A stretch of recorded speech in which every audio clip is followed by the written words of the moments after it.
अधिवेशनामध्ये हा प्रश्न उपस्थित केला होता, तर आपण सांगितलं होतं की आपण एक वेळा संधी देऊ, दुसऱ्या वेळेला त्यांच्यावर कठोर कारवाई करू. काय झाले, एक कोकणमध्ये संपूर्णपणे नैसर्गिक संपदा आहे, जैविक विविधता अनेक प्रकारची आहे आणि तिथे केमिकल झोन आहे.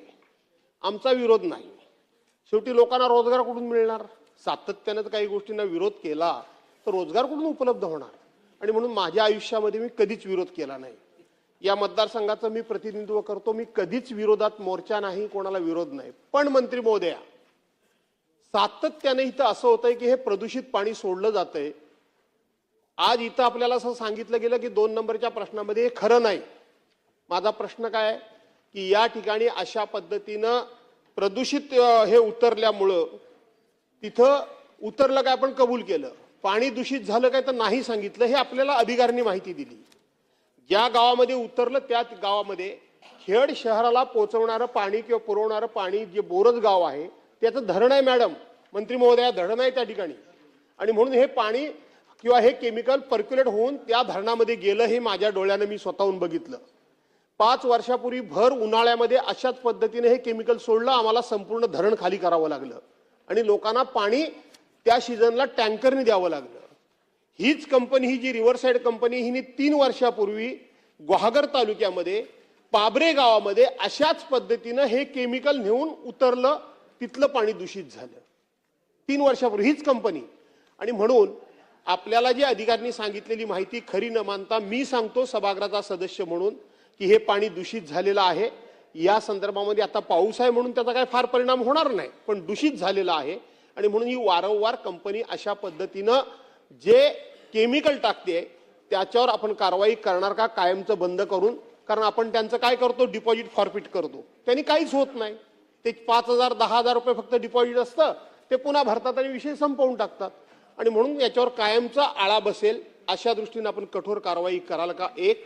आणि आता पावसाळा आहे, यंदा सुरुवातीला पाऊस पडला, अजून आता कोकणामध्ये पाऊस पडायचा आहे. पाऊस पडला की त्या सीईटीपी मधून एवढं पाणी खाली खाडीमध्ये सोडतात, प्रचंड प्रमाणामध्ये मासे मरतात. आपण ते पाणी सुटून त्या ठिकाणी अशा पद्धतीने मासे मरणार नाहीत याची सुद्धा काळजी कराल का? आणि एक मी पत्र आपल्याला देणार आहे, खात्री झाली तर काही कंपन्यांवर आपण कारवाई कराल का? निश्चितच अध्यक्ष महोदय, सन्माननीय सदस्य सभागृहात एखादा विषय जेव्हा मांडतात तो विषय सत्य समजून त्याच्यावर कारवाई करणं हे सरकारचं कर्तव्य आहे. आपण हा विषय अत्यंत महत्त्वाचा उपस्थित केला. जसं मी मागच्या वेळी सभागृहामध्ये सांगितलं होतं की आपण एकदा वॉर्निंग देऊ, कारण उद्योगावर अनेक लोकांच्या चुली चालत असतात आणि वॉर्निंग देऊनही जर ते ऐकले नाही तर त्यांच्यावर कारवाई करू. जसं आपण म्हणलो त्याचप्रमाणे, अगदी त्याचप्रमाणे आपण सुरुवातीला नक्कीच तक्रारीप्रमाणे पाहिलं तर तिथे थोडं हिरव्या रंगाचं पावडर सदृश्य रसायन राखेबरोबर मिसळून तिथे आढळून आलेलं होतं. त्यांना आम्ही त्या संदर्भामध्ये नोटीसही दिली होती. त्या संदर्भामध्ये 4-5 उद्योगांची तिथे, कारण तो केमिकल झोन आहे, पाहणी देखील करण्यात आली. त्याप्रमाणे MIDC लोटेच्या घनकचऱ्यामध्ये पण त्यांना सांगितलं की ह्याचं पृथक्करण करणं आवश्यक आहे, तसेही त्यांना नोटीस दिली. त्यानंतर 24 एप्रिल 2025 रोजी MPCBद्वारे त्यांना निर्देश देण्यात आले. त्यांच्या मी जसं सांगितलं एकदा वॉर्निंग दिली, कारण ते आपलं कर्तव्य आहे की त्यांनी सुधारणा करावी, आणि त्याला त्यांनी जर रिस्पॉन्स केलं नाही तर 18 जून 2025 रोजी उद्योग बंद असे त्यांना आदेश देण्यात आलेले आहेत. तरीही सन्माननीय सदस्यांनी सांगितलं आहे की जर आपण काही आम्हाला कागद पुरावे दिले आणि ते खरे असले तर आम्ही कारवाई करणार का? तर ऑलरेडी आम्ही या बंदचे आदेश दिलेले आहेत. आणखी काही इंडस्ट्रीच्या बाबतीत असं घडत असेल तर कारवाई करू. आणि जी तिथे CETP आहे त्याच्यामध्ये आपलं म्हणणं आहे की पावसाचं पाणी आल्यानंतर ते सरळ सोडून देतात, कारण ते वाहून जातं, त्याला कुठे तपास करता येत नाही, त्याचे पुरावे सादर करता येत नाही. तर असं होत असेल तर आपण त्याही संदर्भामध्ये आपण आपल्या कागद द्या. मीही इन्स्पेक्शन करायला सांगेन किंवा म्हणजे कुठलीही नोटीस न देता धडक अधिकारी पाठवून मी त्याची तपासणी करीन आणि तसं असेल तर त्याच्यावरही कारवाई करण्यात येईल. कारण CETPचा हा वेळोवेळी तक्रार आहे की ते पूर्ण कॅपॅसिटीमध्ये चालवत नाही, दूषित पाणी डायरेक्ट नदीमध्ये सोडून देतात. असं असेल तर त्याच्यावर आम्ही कडक कारवाई करू. अबू आजमी साहब बोला। धन्यवाद अध्यक्ष महोदय। अध्यक्ष महोदय, मैं ये पोल्यूशन का सहारा लेके मेरे एरिया में मानकुश शिवाजी नगर में सर कुर्ला स्क्रैप में इलीगल केमिकल का काम, साबुन बनाने का काम हो रहा है, जिसकी वजह से वो पानी खाड़ी में छोड़ते हैं। वहां पे कुछ पाइप पुराने सड़ चुके हैं, बाटली में पानी लाते हैं लोग, सर इतनी बदबू, इतनी बैड स्मेल आती है और वही पानी पीना पड़ रहा है। देखो इसकी वजह से बहुत बीमारी बढ़ रही है। वहाँ एसएमएस कंपनी के बारे में मैं चौथी बार चुन कर आया हूँ, हर बार बोल बोल कर थक चुका हूँ, कोई सुनने को तैयार नहीं है। एसएमएस कंपनी से एनजीओज की है कि 39 जो ईयर्स का लोगों का एवरेज हो गया जिंदगी गुजारने का, मरने बहुत ज्यादा बीमारी बढ़ रही वहां पर, जिंदगी दूभर हो चुकी है। मैं आपसे जानना चाहता हूं कि एक बार आप मानकुश शिवाजी नगर में का दौरा करवा दीजिए और चेक करके ये प्रदूषण का जो मसला वहां पर है, जो कुर्ला स्क्रैप के लोगों ने इलीगल जगहों पर कब्जा करके जो इलीगल साबुन बनाते हैं, केमिकल के चलाते हैं, इस पे कुछ न कुछ सरकार कार्रवाई करेगी क्या और कब तक करेगी, ये मुझे समझे। जरूर करेगी। इलिगल उद्योग है और उससे प्रदूषण से म्हणजे त्याचा प्रदूषणाशी संबंध असेल नाही म्हणून मी लगेच मराठीत बोलले, पण परवानगी नाही असं नाही, पण शेवटी महाराष्ट्राच्या सभागृहात आहोत आपण।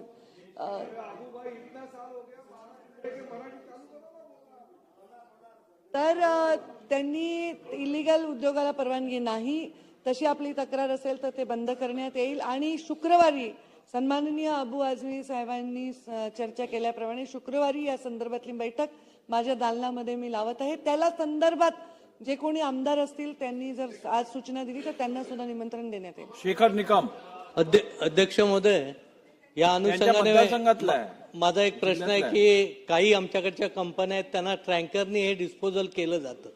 हे ट्रँकर आपल्या गावातील जिथे कुठेही रात्री अपरात्री येतात आणि नद्यांमध्ये, विहिरीमध्ये, जिथून कुठून वाहून जायच्या ठिकाणी केलं जातं। ही तक्रार सॅफिस्ट कंपनीचे जे कॉन्ट्रॅक्ट घेतलेले ट्रँकरवाले आहेत ते सातत्याने करतात। कामत्यामध्ये भास्कर शेठच्या गावातल्या मतदारसंघामध्ये परवा 6 ट्रँकर त्यांनी सोडले होते। त्याचबरोबरीने असा मागच्या वेळी प्रश्न भास्कर शेठ जाधवनी विचारला होता आणि त्यावेळी आपण असं उत्तर दिलं होतं की माझ्या मतदारसंघामध्ये केतकी असेल, करबवणं असेल, मालदोली असेल, भिलं असेल, इथले जे स्थानिक छोटे छोटे शेतकरी आहेत त्या शेतकऱ्यांची मासेमारी हा छोटा व्यवसाय, तिथला रापण टाकून ते मासे पकडतात।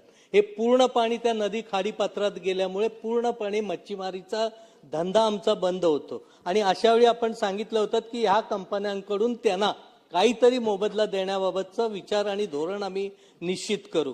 तर त्या पद्धतीने काहीतरी धोरण आपण करून त्या शेतकऱ्यांना न्याय देण्याचं भूमिका घेणार आहात का? आणि ह्या संबंधी एखादी मीटिंग जर आपल्या दालनात लावलीत तर हे जे काही प्रश्न आहेत आम्हाला तिथं विस्तृतपणे मांडता येतील, तर आपण कारवाई करणार काय असं?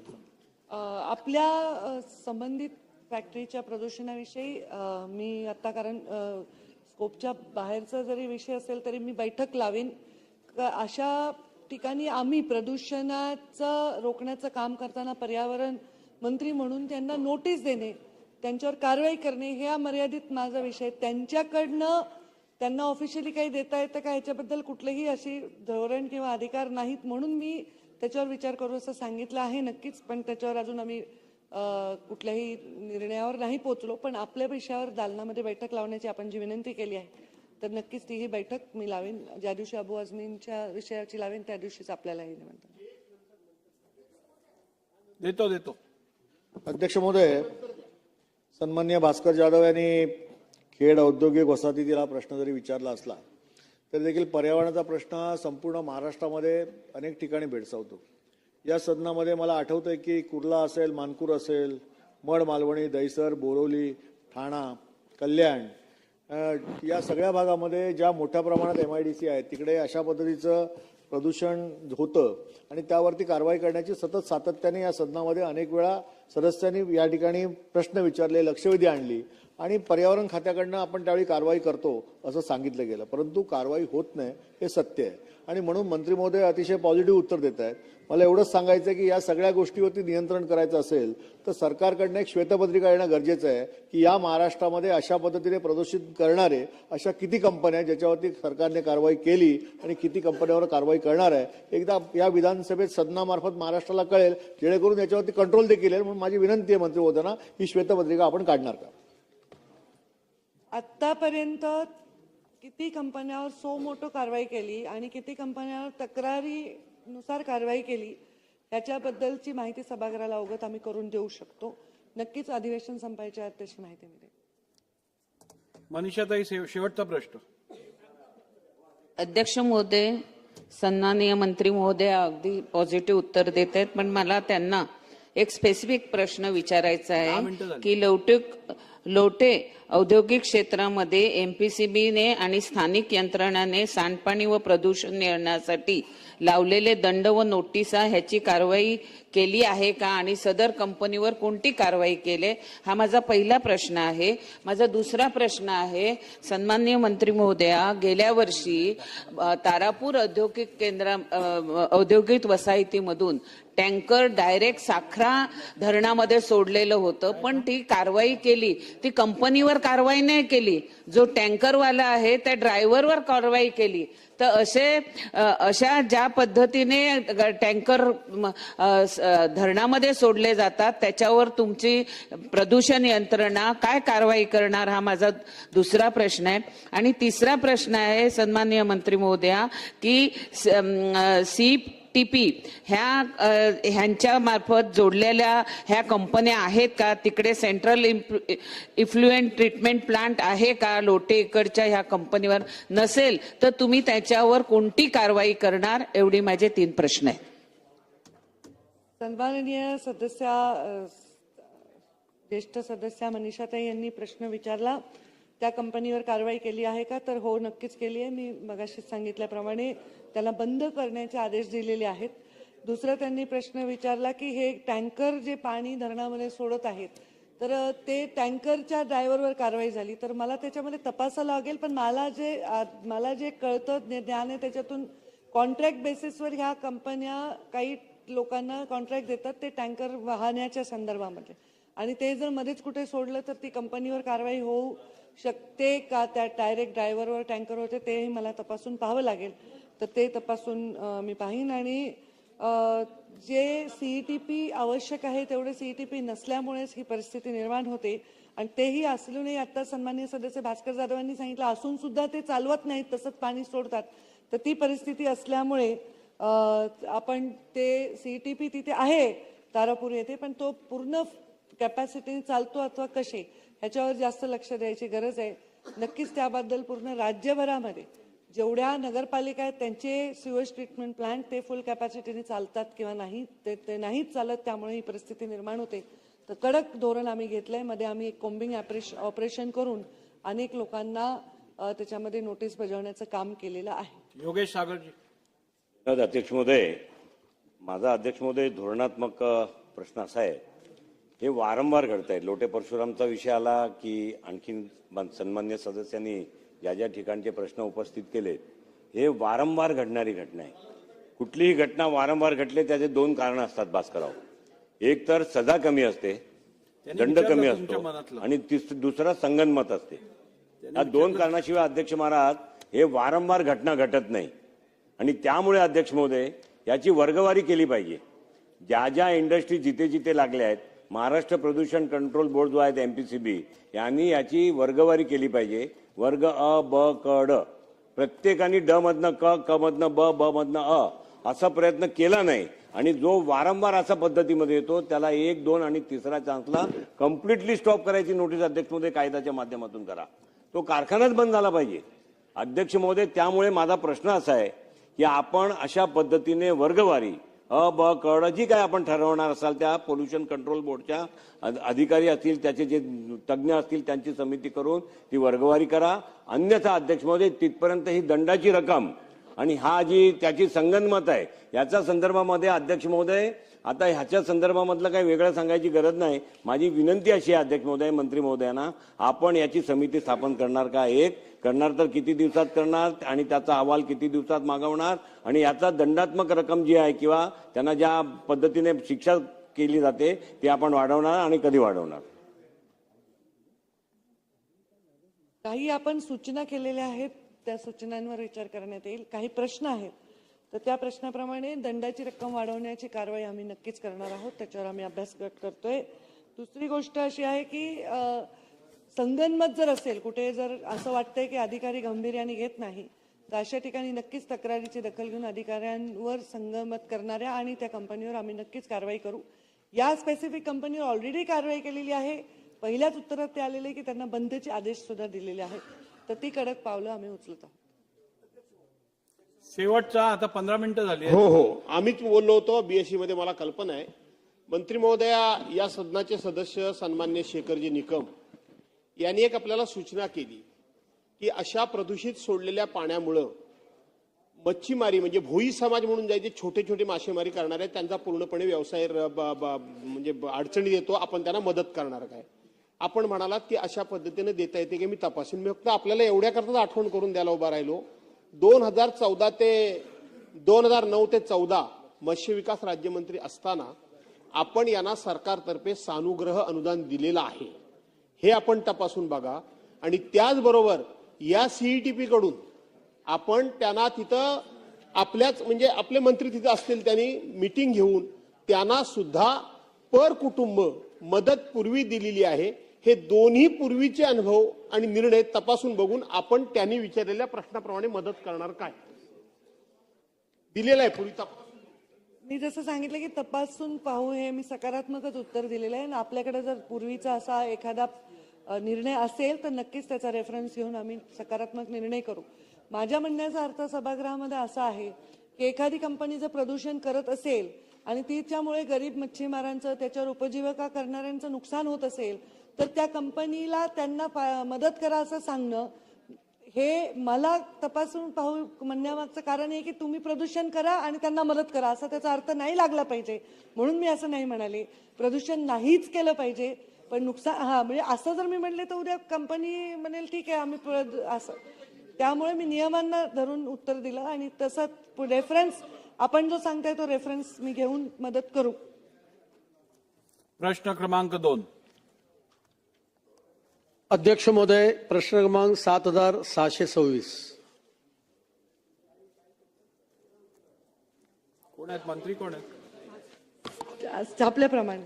अध्यक्ष महोदय, ठाणे जिल्ह्यातल्या आणि विशेषतः डोंबिवलीमधल्या कारखान्यांच्या प्रदूषणाच्या बाबतीतला हा अत्यंत महत्त्वपूर्ण प्रश्न आहे. 24-25चा जो पाणी अहवाल, आर्थिक पाणी अहवाल आपण प्रकाशित केला, त्या अहवालामध्येच या विभागातील किती कारखाने रेड झोनमध्ये आहेत, अन्य झोनमध्ये आहेत, याची माहिती त्या ठिकाणी आर्थिक पाणी अहवालाच्या माध्यमातून आली. उत्तरामध्ये सुद्धा म्हटलंय की ज्या उद्योगांचा प्रदूषण निर्देशांक 60च्या वर आहे असे ठाणे जिल्ह्यात एकूण 1606 उद्योग लाल संवर्गामध्ये मोडतात. पुढच्या प्रश्नामध्ये असं विचारलं की याच्यावेळी काही मृत्यू झाले का, तर त्याला उत्तर दिलंय की मृत्यू झाले नाहीत. पण त्याच्या पुढच्या प्रश्नाने असं उत्तर दिलंय की जलवायू प्रदूषण रोखण्यात संबंधित दोषी कारखान्यांविरुद्ध कारवाई केली आहे का, प्रश्न उद्भवत नाही. मग जर का रेड झोन मध्ये कारखाने असतील, 60च्या वर त्याचा प्रदूषणाचा निर्देशांक गेला असेल आणि तिथल्या सगळ्या वृत्तपत्रातल्या बातम्यांनुसार निळ्या रंगाचा पाऊस पडतोय, जलप्रदूषण होतंय, वायू प्रदूषण होतंय, आणि त्यामुळे माझे 2 स्पेसिफिक प्रश्न आहेत की आपण पाणी अहवालातून ही गोष्ट जनतेसमोर आणली, पण असे जे रेड झोन मधले कारखाने आहेत हे रेड झोन मधनं बाहेर पडून अधिक प्रदूषणाच्या दृष्टीने मुक्ततेच्या दिशेने जातील याच्याकरता या कारखान्यांवर काय कारवाई केली आहे. कारण उत्तरात म्हटलंय 2016 मध्ये जे केंद्र सरकारने नवीन सूचना निर्गमित केल्या आहेत त्याच्याप्रमाणे आपण कारवाई करतोय, आणि त्यामुळे या सगळ्या कारखान्यांवर काय कारवाई केलेली आहे हा माझा पहिला प्रश्न आहे. आणि आता एकदा पाणी अहवालात हे सगळं स्पष्ट झाल्यानंतर असे जे रेड झोन मधले कारखाने आहेत संपूर्ण महाराष्ट्रातले, हे त्या रेड झोन मधनं बाहेर पडण्याकरता पर्यावरण विभागाने काही मास्टर प्लॅन बनवलाय का, आणि तशा काही सूचना आणि त्याचं मॉनिटरिंग याची काही व्यवस्था उभी केली आहे का, असे माझे 2 स्पेसिफिक प्रश्न आहेत. सन्माननीय सदस्य आदरणीय अतुलजी भातखळकर यांनी प्रश्न विचारला. मी दुसऱ्या प्रश्नाचं पहिले उत्तर देते की रेड झोन मध्ये कारखाने रेड झोन मधनं बाहेर आणण्याचा विषय हा वेगळा आहे. कारण ते रेड झोन मध्ये आहेत त्या पद्धतीनेच त्यांना परवानगी दिलेली आहे. कारण त्यांच्या वेगळ्या कारवाया, वेगळ्या त्यांना उपाययोजना करायच्या असतात आणि त्यामुळे त्यांना त्या अनुषंगानेच परवानगी दिलेली आहे. दुसरा प्रश्न, जो पहिला प्रश्न आपण विचारला की आपण या विविध उद्योगांवर काय कारवाई केली, तर याच्यामध्ये एकूण 331 उद्योग आम्ही कारणे दाखवा नोटीस पाठवली आहे. तर त्यांच्यामध्ये आपण अंतरिम आदेश वेगवेगळ्या ठिकाणी त्यांना दिलेले आहेत 304 उद्योगांना, आणि बंदचे आदेश देखील आपण उत्पादन बंद करण्याचे आदेश 318 उद्योगांना दिलेले आहेत. त्यामुळे मंडळाचं वेळोवेळी त्यांची तपासणी होऊन वेळोवेळी त्यांच्यावर कारवाई करण्याचे आदेश आपण देत असतो. याही पलीकडे जाऊन कधी कधी लोकप्रतिनिधींची तक्रार असेल तर ती सुद्धा गांभीर्याने घेऊन आपण यामध्ये कारवाई करू. पण रेड झोन मध्ये ते असल्यामुळे रेड झोनच्या अनुषंगानेच त्यांनी प्रदूषणाच्या बाबतीतल्या उपाययोजना करायच्या आहेत हे अपेक्षित ठेवूनच त्यांना परवानगी दिलेली आहे. वरुण सरदेसाई. धन्यवाद अध्यक्ष महोदय. अध्यक्ष महोदय, या संपूर्ण रेड झोन संदर्भात हायकोर्टाने स्वतः सो मोटो कारवाई केली आणि एमपीसीबी आणि बीएमसी आणि सगळ्या एमएमआरच्या याच्यावर त्यांनी ताशेरे देखील ओढलेले आहेत. मला वाटतं ताईंनी बऱ्यापैकी उत्तर दिलेले आहेत. माझे 2 स्पेसिफिक प्रश्न आहेत. गेल्या वेळी जी हायकोर्टामध्ये सुनावणी झालेली एप्रिलमध्ये, त्यावेळी हायकोर्टाने सांगितलेलं की पोल्युशन मॉनिटरिंग डिव्हाइसेस या सगळ्या रेड झोन इंडस्ट्री आणि ज्या मोठ्या कन्स्ट्रक्शन साईट आहेत इथे अजूनही लावले गेलेले नाहीत. त्यावर आपण किती काम केलं? आणि माझा दुसरा स्पेसिफिक प्रश्न आहे की डोंबिवली असेल, इकडे लहानाचा मी मोठा झालो, दरवर्षी कधी लाल पाऊस पडतो, कधी निळा पाऊस पडतो, कधी हिरवा पाऊस पडतो, आणि प्रत्येक वेळेला शासनाकडनं सांगण्यात येतं की आता हळूहळू या इंडस्ट्री आम्ही बाहेर काढणार, कारण इकडे आता सगळ्या बिल्डिंग उभ्या राहिलेल्या आहेत. तर शासनाचं लॉंग टर्म धोरण काय? एमएमआर रिजनमध्ये जिथे जिथे या रेड झोन इंडस्ट्री आहेत आणि जिथे आता जवळ बिल्डिंग्स उभ्या राहिलेल्या आहेत, तर आपण MIDC बाहेर काढणार आहोत, या रेड झोन इंडस्ट्री पूर्णपणे बंद करणार, की इतर काय धोरण आहे? नक्की लॉंग टर्म आपलं धोरण काय? टर्म धोरण म्हणजे मला आता उत्तरात सांगता येणार नाही. पण बऱ्याच ठिकाणी रेड झोन मध्ये आपण उद्योग दिलेले तर त्यांच्याकडनं अपेक्षा आहेत की त्यांनी प्रेसिपिटर बसवावे, त्यांनी तिथल्या व्यवस्था कराव्या. परंतु आता नागरिकीकरण एवढं वाढतंय की ते अक्षरशः म्हणजे वस्त्या पण वाढत वाढत त्या झोनपर्यंत चाललेल्या आहेत. हे दुसऱ्याही पद्धतीने आपण बघायची गरज आहे. आणि हे एकमेव धोरण प्रदूषण विभाग न करता उद्योग विभागावर बसून त्यांच्याशी चर्चा करून ह्याच्यातनं नक्कीच एक कायमस्वरूपी उपाययोजना करण्याची गरज आहे.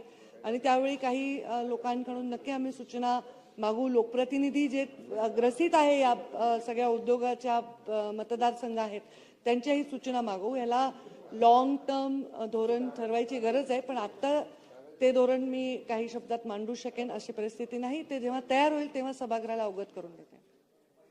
चला मनीषाताई बोला. सांगितल्याप्रमाणे डिव्हाइस बसवण्याच्या संदर्भामध्ये ती आकडेवारी आता माझ्याकडे उपलब्ध नाही कारण प्रश्नाच्या स्कोपच्या बाहेर आहे. पण जास्तीत जास्त ठिकाणी हे डिव्हाइस बसवून त्याचं ऑनलाईन मॉनिटरिंग आम्ही करत आहोत. आकडेवारी आता माझ्याकडे. अध्यक्ष महोदय, खास करून रेड झोन मध्ये इलेक्ट्रोप्लेटिंग, इलेक्ट्रोफॉर्मिंग ह्या ज्या कंपन्या आहेत ह्या टोटली रेड झोन मध्ये येत आहेत. पण अध्यक्ष महोदय, आता इमिटेशन ज्वेलरी आणि ह्याच्यामध्ये क्रोम प्लेटिंग हे होत असतं आणि ह्या क्रोम प्लेटिंग करत असताना डिपिंग करून बरेचसे सोल्युशन हे डायरेक्ट बोरिंग मध्ये टाकले जात आहेत. तर माझ्या सन्माननीय मंत्री महोदयांना विनंती आहे की अशा इलेक्ट्रोप्लेटिंग, इलेक्ट्रोफॉर्मिंगच्या जितक्या इंडस्ट्रीज आहेत ह्या इंडस्ट्रीजला तुम्ही CETP प्लान कंपल्सरी करणार का? आणि जर त्यांच्याकडे CETP प्लान नसेल तर तुम्ही त्यांच्यावर कठोर कारवाई करणार का? कारण आता गल्ली गल्लीमध्ये हे इलेक्ट्रोप्लेटिंगचं, क्रोम प्लेटिंगचं काम आणि इमिटेशन ज्वेलरीचं काम चालू असतं आणि त्यांच्याकडे कोणत्याही प्रकारचं परमिशन नसतात. तर ह्याच्यावर महाराष्ट्र पोल्युशन कंट्रोल बोर्ड कारवाई करणार का आणि किती दिवसात करणार असं माझा प्रश्न आहे.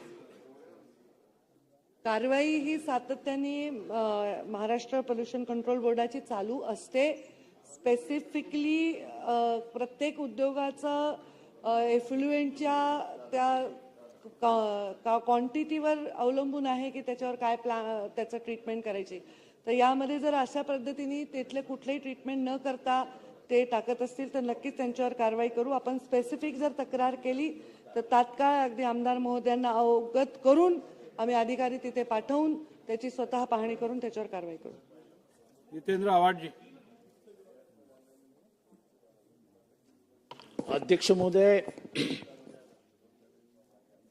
ठाणे जिल्ह्यात प्रदूषण वाढतंय ह्याच्यासाठी कोणी तंत्रज्ञान शास्त्रज्ञ याची काही गरज नाही. ठाणे शहराच्या बाबतीत आपल्याला बोलतोय. ठाणे शहराला खाडीने वेढलेलं आहे. खाडी एका गटार एका नाला आहे हेच आता ओळखत आहे. एक काळ होता की या खाडीतनं मासे मारायचे लोक. आता मासे तर सोडून द्या, ते छोटे छोटे मासे येतात ना गटारात आम्ही लहानपणी पकडायचो, ते मासे पण मारतात त्याच्यात. इतकी वाईट अवस्था आहे. मला एक स्पेसिफिक प्रश्न आहे. गेले अनेक वर्ष प्रदूषण महामंडळ ठाणे महानगरपालिकेला नोटीस देतं की कचरा टाकण्याची सोय कुठे आहे आणि डम्पिंग कधी करणार, डम्पिंग ग्राउंड कुठे आहे. 45 वर्ष झाली महानगरपालिका स्थापन होऊन ठाणे महानगरपालिकेला स्वतःचं डम्पिंग ग्राउंड नाही. दररोज कचऱ्याचा डोंगर उभा राहतो.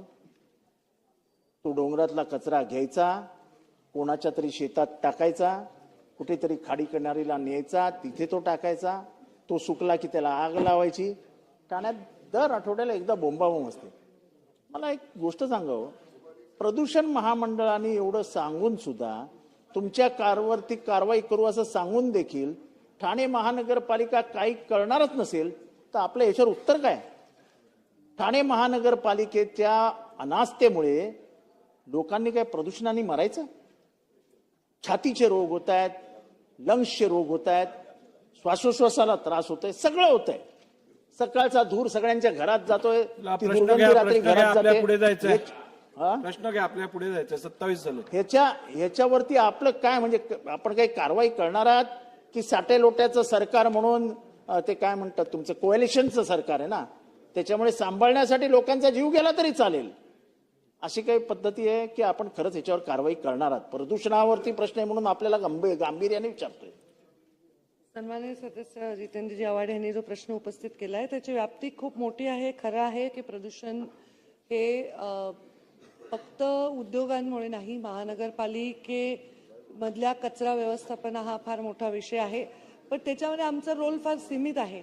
महानगरपालिकांनी आपलं काम व्यवस्थित करावं अशी अपेक्षा आहे आणि प्रत्येक महानगरपालिका, केवळ ठाणे नाही, आम्ही त्यांना नोटीस बजावतो, आम्ही त्यांना कारवाई करण्याचे आदेश देतो. आता त्याच्या पलीकडे हा विषय अर्बन डेव्हलपमेंट, त्याच्यावर जास्त डिटेलमध्ये होतो. नोटीस आहे ना, आम्ही नोटीस बजावली हेच सांगते. कारवाई करणार, आज करणार, उद्या करणार, कारवाई करणार. कारवाई आमची कारवाई करणार. प्रश्न क्रमांक 3.